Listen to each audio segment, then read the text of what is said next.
Hi hello నమస్తే welcome to my YouTube channel drama of life.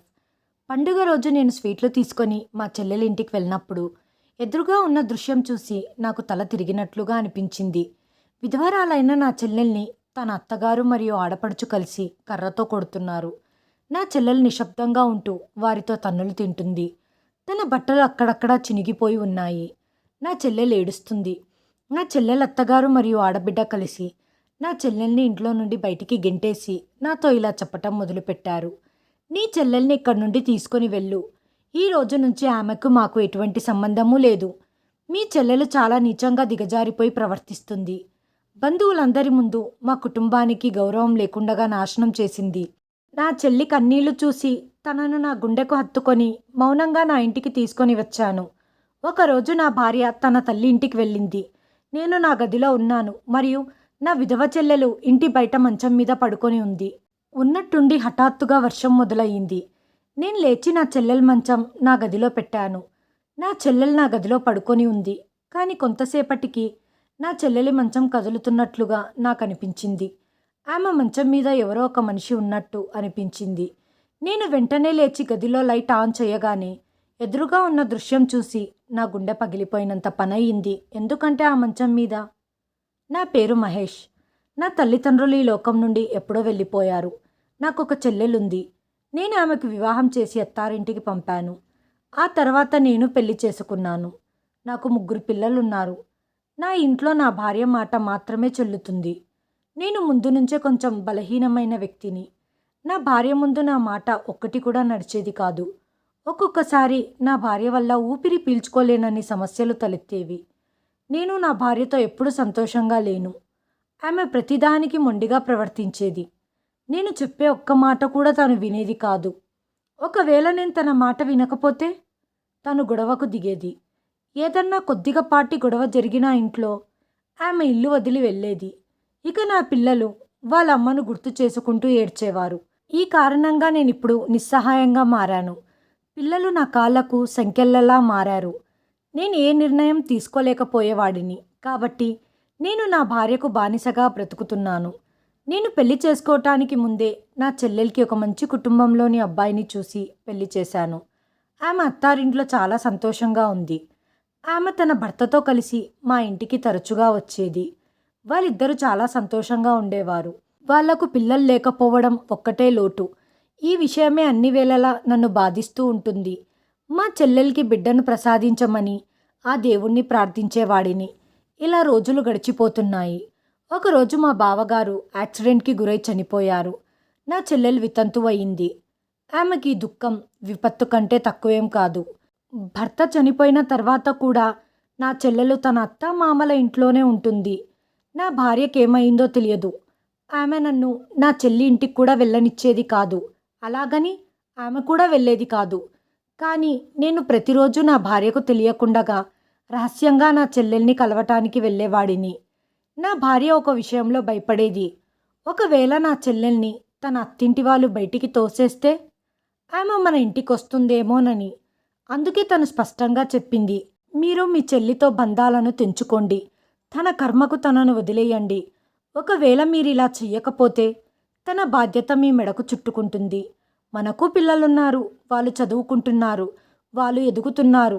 మీరు మీ పిల్లల గురించి మాత్రమే ఆలోచించండి అన్న నా భార్య మాటలు వింటుంటే నాకు చాలా బాధగా అనిపించింది. నా చెల్లెల్ని నేను అలా ఎలా ఒంటరిగా వదలగలను? తను నాకొక్కగానొక్క చెల్లెళ్ళు. నేను తనను చాలా ప్రేమతో పెంచాను. పండుగ రోజు నేను నా ఫ్రెండ్లలో ఒకరిని కలవటానికి వెళ్తున్నానని నా భార్యతో చెప్పాను. కానీ నా భార్య చాలా తెలివైనది. నేను ఇంటి నుండి బయలుదేరడం ప్రారంభించినప్పుడు ఆమె ఇలా చెప్పటం ప్రారంభించింది. మీకు అబద్ధం చెప్పాల్సిన అవసరం ఏముంది? మీరు మీ చెల్లెల్ని కలవటానికి వెళ్తున్నారన్న నిజం చెప్పొచ్చు కదా. పండుగ రోజు నా భార్యతో గొడవ పడాలి అనుకోలేదు.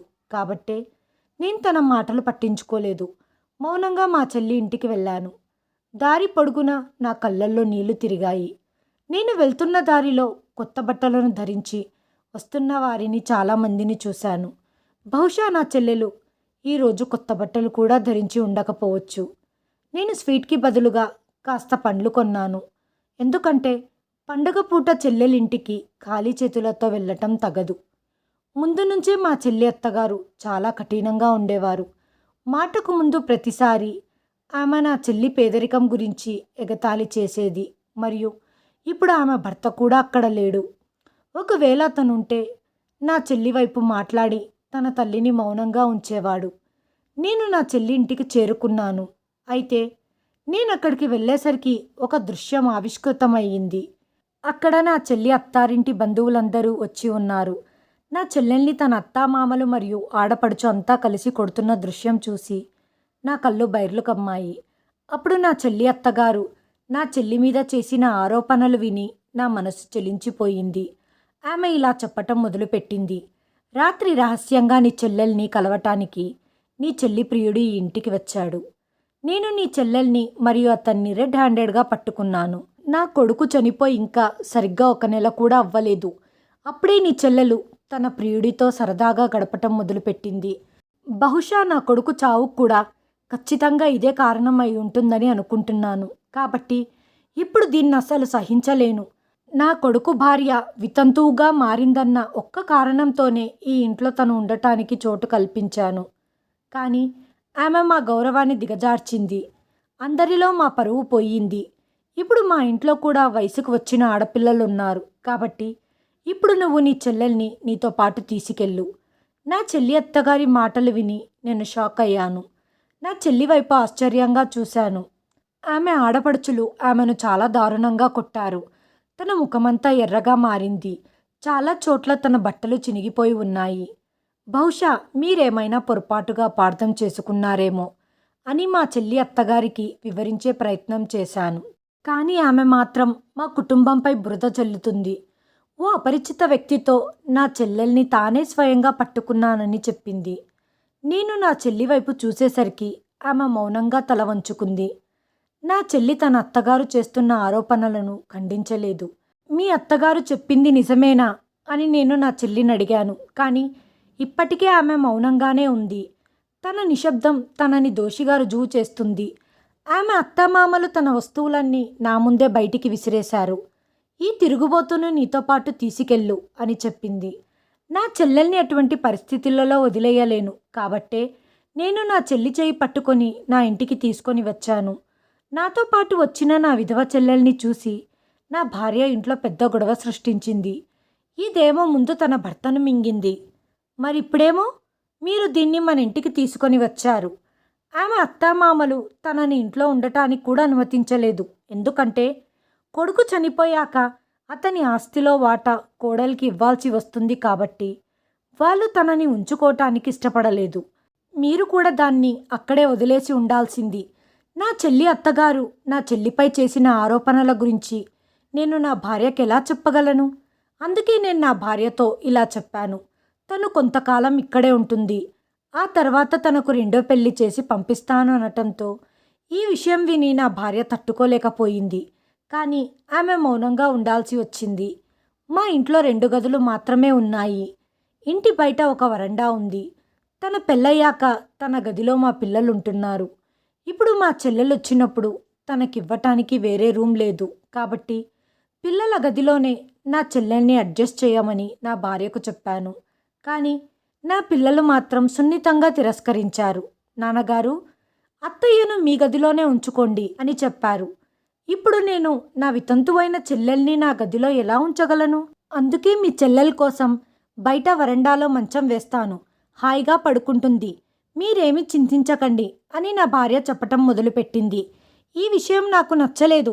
కానీ నా ఇంట్లో నా భార్య మాట మాత్రమే నడుస్తుంది. అందుకే నేను కూడా మౌనంగా ఉండిపోయాను.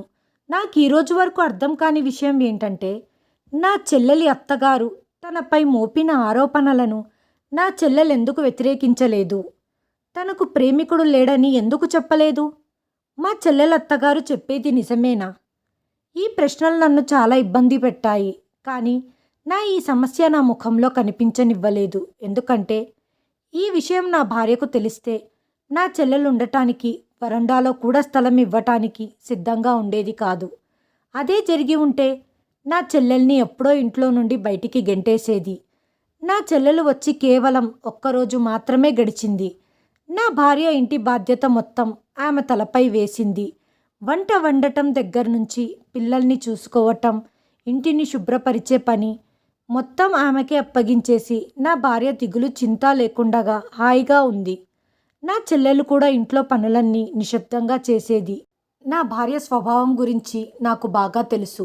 ఈ విషయాలన్నీ నాకు నచ్చలేదు. అయినా నాకు ఒక్క మాట కూడా చెప్పే ధైర్యం లేదు. అందుకే నేను పని మనిషిగా మారిన నా చెల్లెల్ని చూస్తున్నాను. నేను ఒకరోజు పని ముగించుకొని ఇంటికి తిరిగి వచ్చేసరికి నా భార్య నా చెల్లి గురించి వింతగా చెప్పటం ప్రారంభించింది. మీ చెల్లి తీరు నాకు నచ్చలేదు. తను భర్త చనిపోయిన తర్వాత ఆమె జీవితం విచ్చలవిడిగా మారిపోయినట్లు నాకు అనిపిస్తుంది.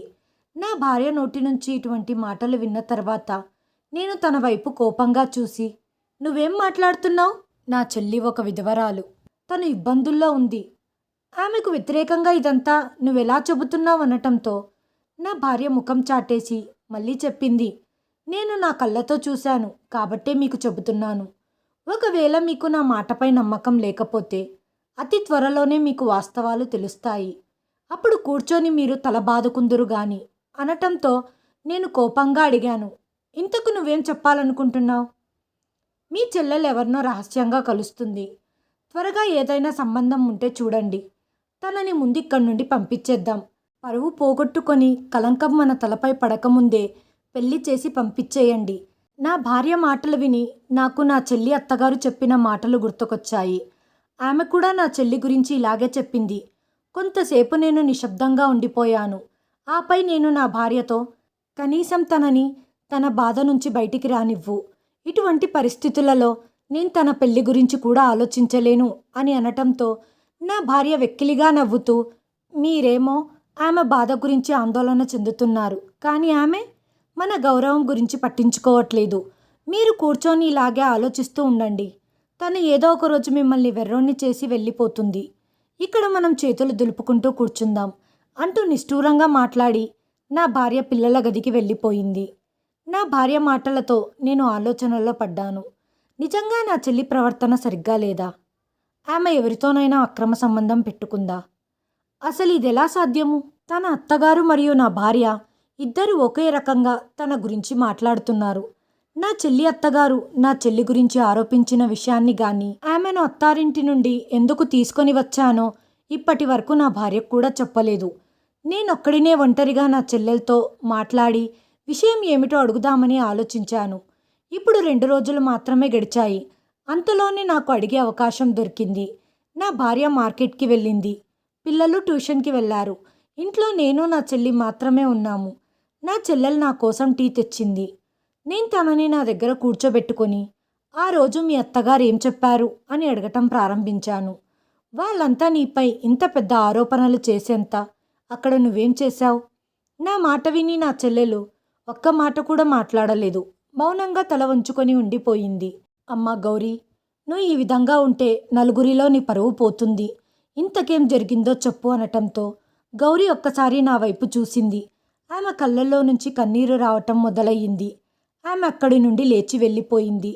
ఆమె ఇలా మౌనంగా ఉండటం నన్ను చాలా బాధిస్తుంది. ఆమె ధైర్యం చేసి నిజం మొత్తం నాతో చెప్పినట్లయితే నేను నా భార్యను కూడా ఎదుర్కొనేవాడిని. కానీ ఆమె మౌనమే తను తప్పు చేసిందన్న విషయాన్ని రుజువు చేస్తుంది. నేను ఆమెని చాలా అడిగాను, కానీ ఆమె ఏమీ చెప్పలేదు. ఆ తర్వాత రోజులు ఇలాగే గడిచిపోయాయి.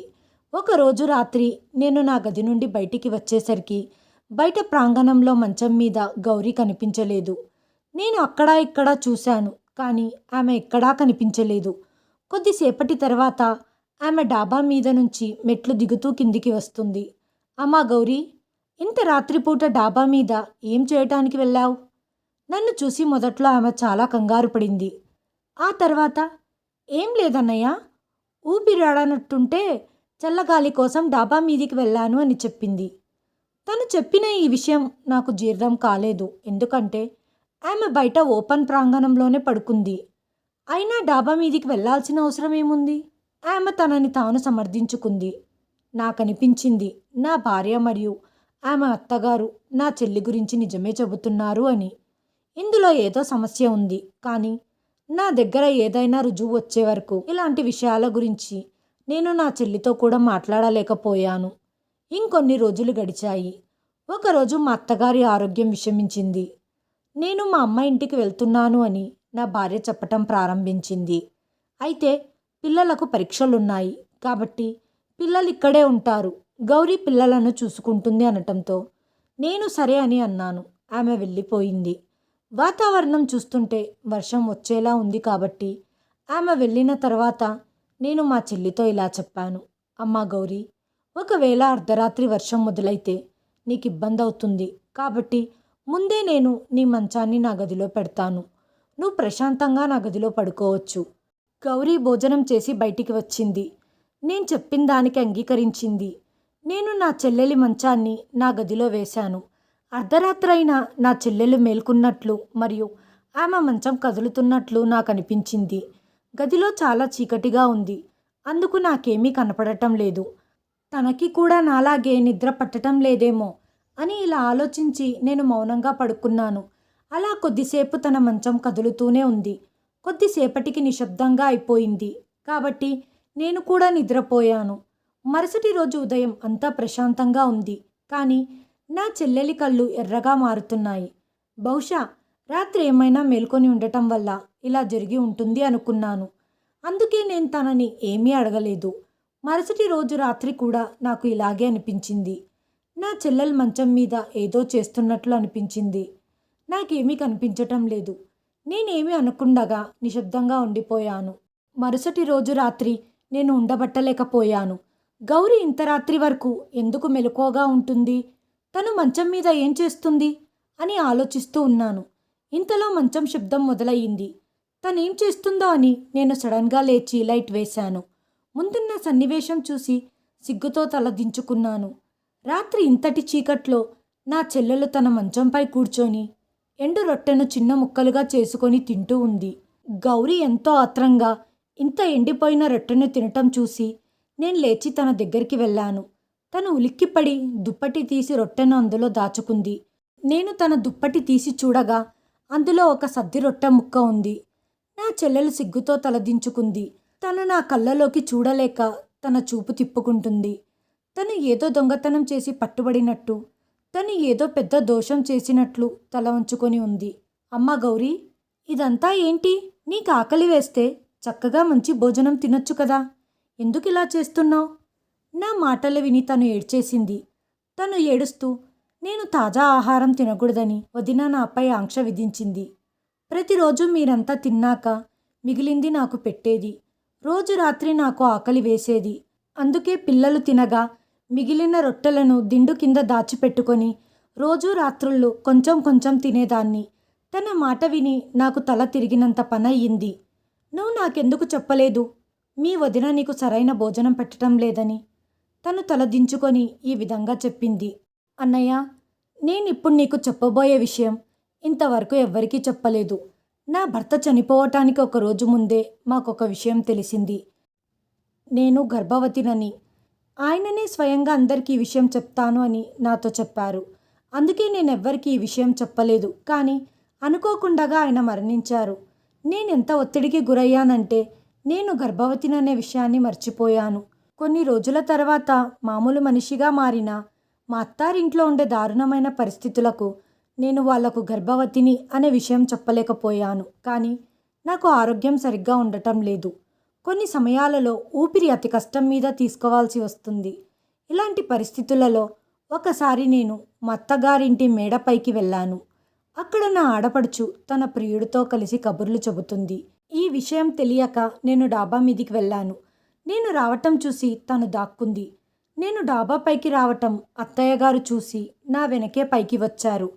నా ఆడపడుచు ప్రియుణ్ణి అక్కడ నాతో చూసిన మా అత్తగారు అతను నన్ను కలవటానికి వచ్చాడనుకొని నా మీద అపనిందలు వేశారు. నా ఆడపడుచు అందరికంటే ముందు వచ్చి నా మీద చెయ్యి కూడా చేసుకుంది. నేనెవ్వరికి ఏమీ చెప్పుకోలేకపోయాను. ఎందుకంటే అక్కడ ఎవ్వరు కూడా నన్ను నమ్మరు. ఎవ్వరికీ నేనంటే ఇష్టం లేదు. చివరికి నన్ను ఇంటి నుంచి బయటికి గెంటేశారు.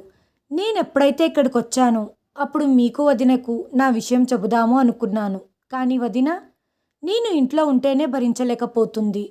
తనకు నేను గర్భవతిని అని తెలిస్తే తను ఏం చేస్తుందో నాకే తెలియదు. కానీ నా మనసులో తను నాకు అబార్షన్ చేయిస్తుందేమోనని భయం నన్ను వెంటాడింది. తర్వాత నాకు ఇంకో పెళ్లి చేస్తుంది. ఇందుకే నేను ఈ నిజాన్ని దాచి ఉంచాను. ఎందుకంటే నేను నా బిడ్డను కోల్పోలేను. నాకు నా భర్త అంటే చాలా ప్రేమ. ఈ బిడ్డ మా ప్రేమకు ప్రతిరూపం. ఎట్టి పరిస్థితులలోనూ నేను నా బిడ్డను కోల్పోదలుచుకోలేదు. నాకు రాత్రుల్లో బాగా ఆకలి వేసేది. సరిగ్గా ఊపిరి అందేది కాదు. అందుకే నేను డాబా పైకి వెళ్ళేదాన్ని. కొన్నిసార్లు నేను రహస్యంగా ఆహారం తినేదాన్ని. మీకు తెలుసు కదా, పక్కింట్లో నా ఫ్రెండ్ రాసి ఉంటుంది. తనకు నేను కడుపుతో ఉన్నాను అన్న విషయాన్ని చెప్పాను. వదిన నాకు కడుపు నిండా అన్నం పెట్టనప్పుడు నా స్నేహితురాలు నాకు ఏదో ఒకటి తీసుకొని వచ్చి ఇచ్చేది. వదిన అనుకునేది నేనెవరికి తెలియకుండగా రహస్యంగా ఎవరినో కలుస్తున్నాను అని. తను ఎవరో కాదు, నా స్నేహితురాలు రాసి. తను నా ఆకలి తీర్చటానికి ఎంతో సహాయపడేది. నేను మీకు ఈ విషయం ఇందుకే చెప్పలేదు, ఎందుకంటే ఈ విషయం చెప్తే మీ కుటుంబం చిన్న భిన్నమైపోతుంది. నా వల్ల మీకు వదినకు గొడవలు రావటం నాకు ఇష్టం లేదు. వదిన అలవాట్లు తెలిసిందే కదా. వెంటనే ఇల్లు వదిలి తన పుట్టింటికి వెళ్ళిపోతుంది. నా వల్ల మీ సంసారం కూలిపోవటం నాకు ఇష్టం లేదు. అందుకే నేను ఈ రహస్యాన్ని నాలోనే దాచి ఉంచాను. పిల్లలు తినకుండగా మిగిల్చిన రొట్టెలను నేను నా దిండు కింద దాచిపెట్టేదాన్ని. ఎందుకంటే రాత్రి తినటానికి ఈ రహస్యం మీకు తెలుస్తుందని నేను ఊహించలేదు. ఈ మాట చెప్పి నా చెల్లెలు గట్టిగా ఏడ్చేసింది. నేను ముందుకు వచ్చి తనని దగ్గరికి తీసుకొని నన్ను నేను కంట్రోల్ చేసుకోలేక ఏడ్చేశాను. నాకసలు తెలియదు, నా ఇంట్లో నా చెల్లెలిపై ఇంత దారుణం జరుగుతుందని నేను ఊహించలేదు. తను ఇంత పెద్ద నిజాన్ని నా నుండి దాచింది. తను నాకు ముందే చెప్పి ఉండాల్సింది. కానీ తను నన్ను ఎలా నమ్ముతుంది? నేనెప్పుడూ తనకి మంచి అన్నలా వ్యవహరించలేదు. తను కష్టాలలో ఉన్నప్పుడు నేను తననెప్పుడూ రక్షించలేదు. తను భర్తను కోల్పోయి విధవ అయినప్పటికీ తనను వాళ్ళ అత్తామామల దయ మీద బ్రతికేటట్టు వదిలేశాను. ఇప్పుడు నేను తనని ఇంటికి తీసుకొని వచ్చాను. అది నా బలవంతంతోనే. తనని ఇంట్లోకి తెచ్చాను, కానీ తనకి ఏ విధమైన గౌరవం ఇవ్వలేకపోయాను. తననెప్పుడు ఏం తిన్నావు, ఎలా ఉన్నావు, ఎలా బ్రతుకుతున్నావు, ఏమైనా వస్తువు అవసరం ఉందా లేదా అని నేను ఆమెను ఎప్పుడూ అడగలేదు. నేను తనని ఇంటికి తీసుకొచ్చాక నాకు భార్య గోడు భరించవలసి వస్తుందని తన వైపు కన్నెత్తి కూడా చూడలేదు. తన బాగోగులు చూడలేదు. నా భార్య వ్యవహారం తనతో సరిగ్గా ఉండదని తెలిసి కూడా నేను నా చెల్లికి ఆసరాగా నిలబడలేకపోయాను. తనతో ఎప్పుడూ అభిమానంగా రెండు మంచి మాటలు కూడా మాట్లాడలేదు. నాకు నేను చేసిన ప్రతి తప్పు మరియు నేను చూపిన నిర్లక్ష్యం మనసులో నన్ను దెప్పి పొడుస్తుంది. నేను తనకి మాట ఇచ్చాను, తనను జాగ్రత్తగా చూసుకుంటాను, అలాగే ఆమె బిడ్డ బాధ్యతను నేను వ్యక్తిగతంగా తీసుకుంటానని రాత్రంతా తన పక్కనే కూర్చొని తనకు భరోసా ఇచ్చాను. నేను నా చేతులతో వంట వండి నా చెల్లికి తినిపించాను. నా భార్య ఊరి నుంచి వచ్చాక తనకి గట్టిగా చెప్పేస్తాను, తను నాతో ఉండాలి అంటే నా చెల్లెల్ని బాగా చూసుకోవాలి, తనని మర్యాదగా ప్రేమ అభిమానాలతో చూసుకోవాలి, లేకపోతే తన ఇంటికి తిరిగి వెళ్ళిపో అని చెప్పాలని నిర్ణయించుకున్నాను. ఒక వారం తర్వాత నా భార్య ఇంటికి వచ్చింది. తనని కూర్చోబెట్టి నా చెల్లెలు గర్భవతి అయ్యింది అన్న నా మాట విని తనకు కోపం వచ్చి, ఇదెలా సాధ్యం? వెంటనే ఆ గర్భాన్ని తొలగించేయాలి, లేకపోతే ఆ గర్భం బాధ్యత ఎవరు తీసుకుంటారు? ఒక పిల్ల తల్లిని సామాన్యంగా ఎవ్వరూ పెళ్లి చేసుకోరు. నేను కోపంగా నా భార్యను చూసి, నాకిప్పుడు సమాజంతో పని లేదు. నా చెల్లికి ఏది ఆనందం ఇస్తుందో అదే చేస్తాను. తను పిల్లాన్ని కనాలి అనుకుంటుంది. నాకు తన జీవితాన్ని నిర్దేశించే హక్కు ఏమాత్రం లేదు. ఈ ఇల్లు మా అమ్మా నాన్నలది. దీనిపై తనకు కూడా హక్కు ఉంటుంది. నా ప్రవర్తన చూసి నా భార్య నిశ్శబ్దంగా చూస్తూ ఉండిపోయింది. నేను మొదటిసారి తనతో ఈ విధంగా మాట్లాడుతున్నాను. నీకు గౌరీతో కానీ గౌరీ పిల్లాడితో కానీ ఏ విధమైన ఇబ్బంది ఉండదు. తొందరలోనే ఇంటిపైన ఒక గది కట్టించి తనకిచ్చేస్తాను. తనేమీ నీకు పని మనిషి కాదు. తనేమీ నీకు సేవ చెయ్యదు. నువ్వు నీ జీవితం జీవించొచ్చు, తను తన జీవితం జీవిస్తుంది. తన జీవితాన్ని శాసించే అధికారం మనకు లేదు. తనకెప్పుడైతే మంచి సంబంధం వస్తుందో, తనకు నచ్చుతుందో అప్పుడే తన పెళ్లి జరుగుతుంది అన్న ఈ విషయాన్ని నేను కుండ బద్దలు కొట్టినట్టు చెప్పేశాను. నా చెల్లెలు కొంత దూరంలో నిలబడి ఉంది. ఇదంతా చూసి తన ముఖంలో ప్రశాంతత నెలకొంది.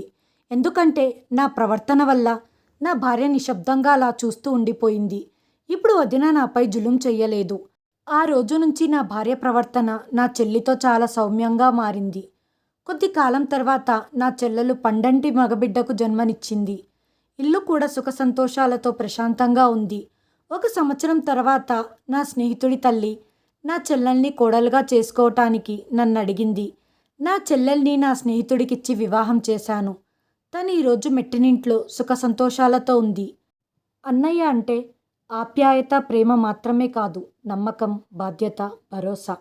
అన్నయ్య అంటే అమ్మలో సగం అమ్మ ప్రేమ, నాన్నలో సగం నాన్న బాధ్యత. తల్లిదండ్రులు మనతో చివరి శ్వాస వరకు ఉండలేరు కాబట్టే అన్నయ్యను తోడుగా ఇచ్చారు. హాయ్ ఫ్రెండ్స్, ఈ వీడియో చివరి వరకు చూసినందుకు ధన్యవాదాలు. ప్లీజ్ సబ్స్క్రైబ్ చేయండి, లైక్ చేయండి, షేర్ చేయండి, కామెంట్ చేయండి. Thanks for watching.